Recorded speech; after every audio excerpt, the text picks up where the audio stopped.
8 species in genus Liriope. Liriope, a gardener's friend. I've always been drawn to the quiet elegance of Liriope. It's a plant that doesn't shout for attention, but its subtle beauty and resilience make it a staple in gardens around the world. As a genus of low-growing, grass-like flowering plants, Liriope offers a wonderful blend of ornamental value and practicality. Understanding the Liriope genus. Native to East and Southeast Asia, Liriope belongs to the Asparagaceae family, placing it in the company of asparagus and lilies. Despite its common name, Liriope, it's neither a true lily nor a grass.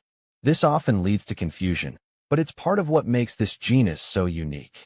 Liriope thrives in a variety of conditions, tolerating shade, drought, and even poor soil. This hardiness, coupled with its evergreen foliage, makes it a popular choice for ground cover, borders, and even container gardening. The plant's versatility extends beyond its resilience. Its dark green, strap-like leaves provide a beautiful backdrop for its delicate blooms, which typically appear in shades of purple or white. Liriope muscari, often referred to as big blue lilidove. This species boasts striking purple flower spikes that rise above its lush foliage. It's a favorite for adding vertical interest to garden beds. Liriope spicata, known as creeping lilidove, this species spreads quickly via rhizomes, making it an excellent ground cover for erosion control. Its flowers are generally shorter than those of Liriope muscari and tend to be more clustered within the foliage. See full list at monsteraholic.com. When to cut back Liriope. I typically cut back my Liriope in late winter or early spring, usually around February or March. This timing allows me to remove any dead or damaged foliage from the previous year before new growth begins in the spring. I've found that cutting back at this time helps rejuvenate the plant and encourages healthy growth throughout the growing season. Plus, it gives the garden a tidy appearance right as everything else is starting to wake up from winter dormancy. Does Liriope spread? Yes, Liriope does have a tendency to spread, especially if it's been growing in the same spot for a few years. I've noticed that its underground rhizomes gradually expand outward, creating new clumps of foliage. While this can be beneficial for filling in bare areas of the garden, it's important to keep an eye on its spread to prevent it from overcrowding other plants. Regular dividing every few years can help manage its growth and keep it in check. Overall, I appreciate its ability to spread because it adds a lush, carpet-like effect to my garden beds. Is Liriope deer-resistant?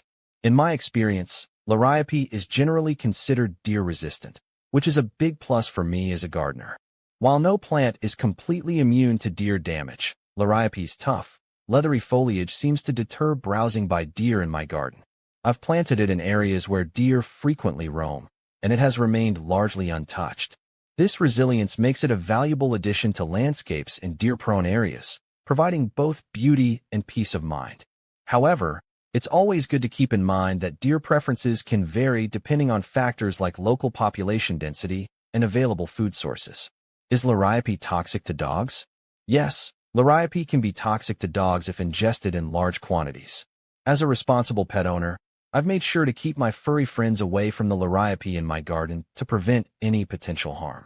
While the toxicity level is relatively low, consuming significant amounts of Liriope foliage or berries can cause gastrointestinal upset in dogs, including symptoms like vomiting and diarrhea.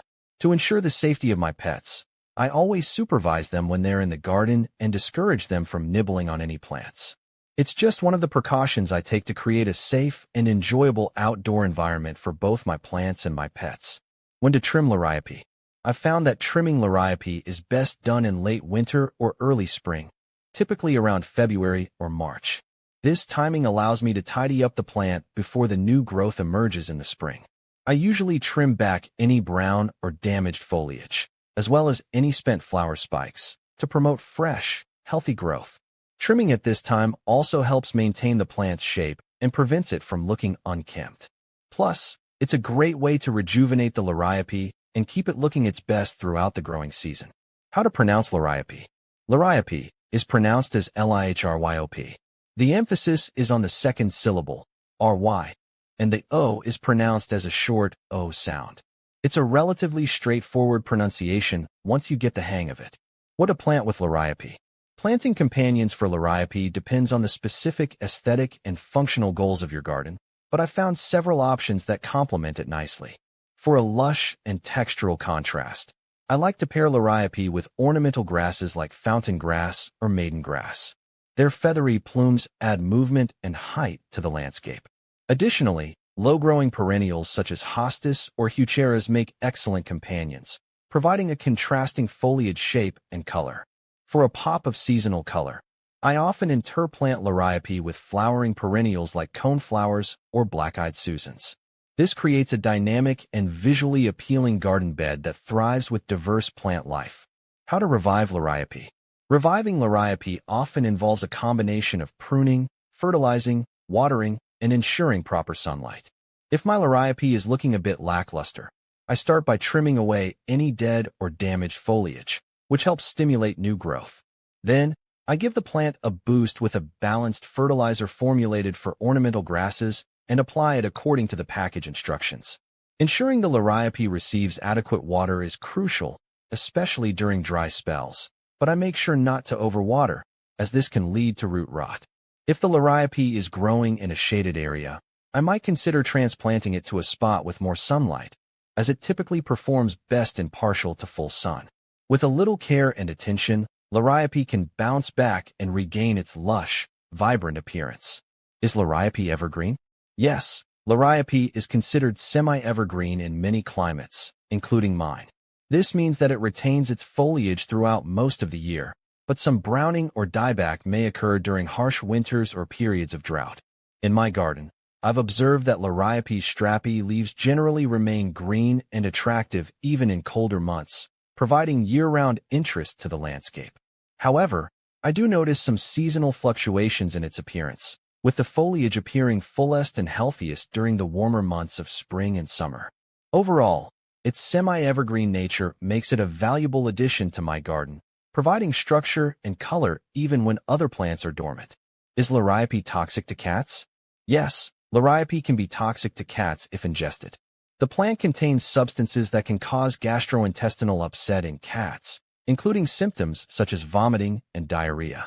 As a responsible pet owner, I make sure to keep my cats away from Liriope and other potentially harmful plants in my garden. Providing a safe outdoor environment for my pets is important to me, so I take precautions to minimize their exposure to any toxic substances. If you suspect your cat has ingested Liriope or any other plant and is showing symptoms of poisoning, it's crucial to seek veterinary care immediately. Does Liriope grow in shade? Yes, Liriope is well known for its ability to thrive in shaded areas, making it a versatile plant for various garden settings. In fact, it's often preferred for its ability to tolerate low light conditions. In my garden, I've planted Liriope in areas with partial to full shade, and it has performed admirably, adding lush green foliage and texture to those spots where other plants might struggle.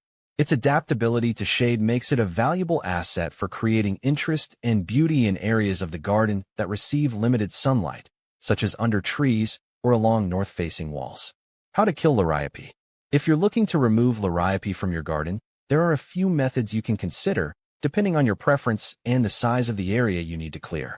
One effective method is to use a shovel or garden fork to dig up the Liriope clumps, making sure to remove as much of the roots as possible. This can be a labor-intensive process, especially if the Liriope has spread extensively, but it's thorough and ensures that the plant won't regrow. Alternatively, you can try smothering the Liriope by covering the area with thick layers of cardboard or mulch. This deprives the plant of sunlight and effectively kills it over time.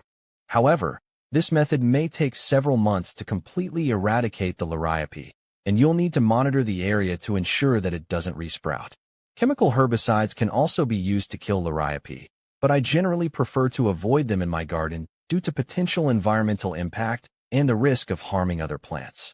If you choose to use herbicides, be sure to follow the manufacturer's instructions carefully and take appropriate safety precautions. Regardless of the method you choose, persistence is key when trying to kill Liriope. It's a resilient plant, so you may need to repeat your chosen method several times to fully eradicate it from your garden.